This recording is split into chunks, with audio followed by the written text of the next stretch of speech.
Nah, sekarang nomor 3. Pada teori konsep wilayah, terdapat wilayah yang menjadi pusat pertumbuhan.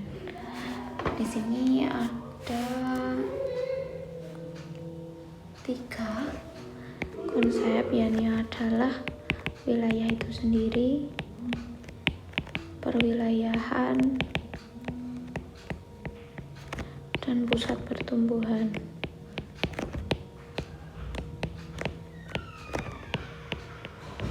Kita fokus pada wilayah. Nah, wilayah kita ada mengetahui dua macam wilayah. Pembagiannya ada 2, yakni yang pertama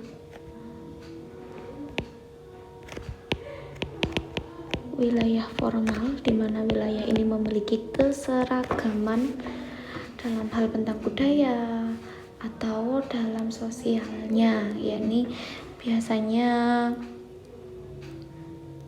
ada di daerah-daerah yang memiliki morfologi sama, kayak misalkan di daerah pertanian atau perbukitan, di mana dalam kegiatan sosialnya atau kegiatan sosial ekonominya itu mereka bekerja sebagai petani.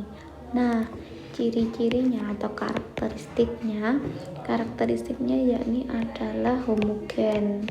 Kalau misalkan di daerah yang pertanian kan ya nyari semua petani, pekerjaannya kan nyari semua petani, soalnya punya sawah, atau mungkin walaupun tidak punya sawah tapi banyak sawah di sana, atau mungkin daerah-daerah perbukitan, daerah-daerah perikanan seperti di daerah pantai, itu termasuk dalam morfologi yang sama. Kemudian jadi statis juga, tidak kalau untuk perubahan atau kemajuan itu lebih sulit dibanding yang wilayah bukan formal.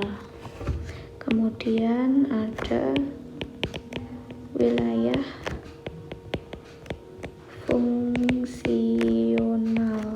Wilayah fungsional ini biasanya wilayah didasarkan karena adanya interaksi antar wilayah, dan wilayah ini memberikan pengaruh kepada wilayah di sekitarnya. Wilayah ini biasanya adalah tempat di mana untuk pertukaran barang, gagasan, manusia atau makhluk hidup yang lain itu lebih aktif. Dengan kata karakteristiknya adalah heterogen, kan beraneka ragam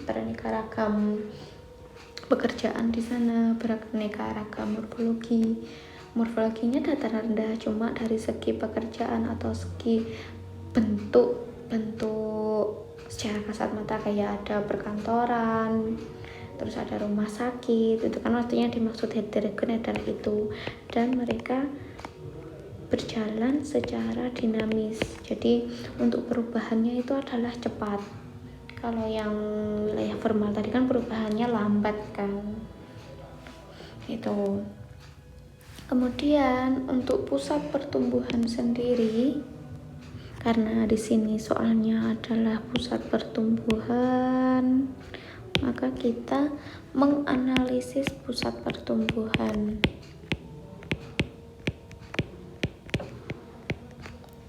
Pusat pertumbuhan ini biasanya menjadi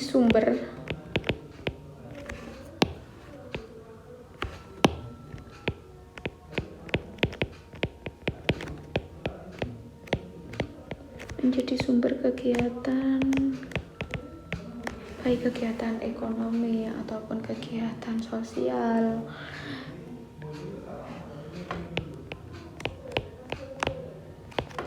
Ya, pokoknya semua kegiatan atau mungkin kesehatan, pendidikan di situ, dan biasanya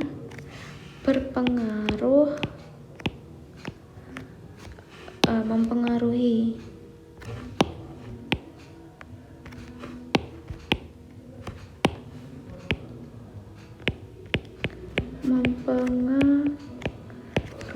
wilayah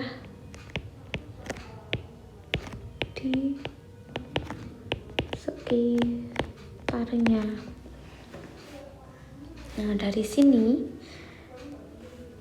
kita melihat pada teori konsep wilayah terdapat wilayah menjadi pusat pertumbuhan. Dengan konsep wilayah tadi kan ada dua pembagiannya, kan ada wilayah formal dan wilayah fungsional. Berarti yang lainnya adalah dicoret.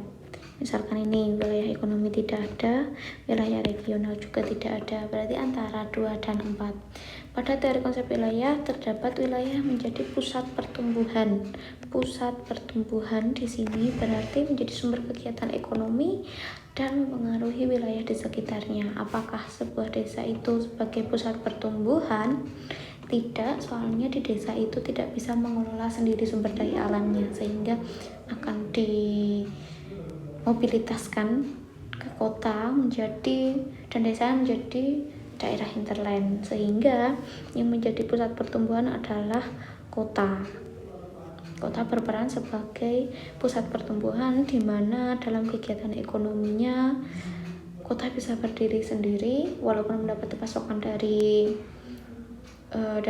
desa, namun dia mampu mengelola sendiri, dan kemudian pengaruh kota itu mempengaruhi wilayah-wilayah di sekitarnya.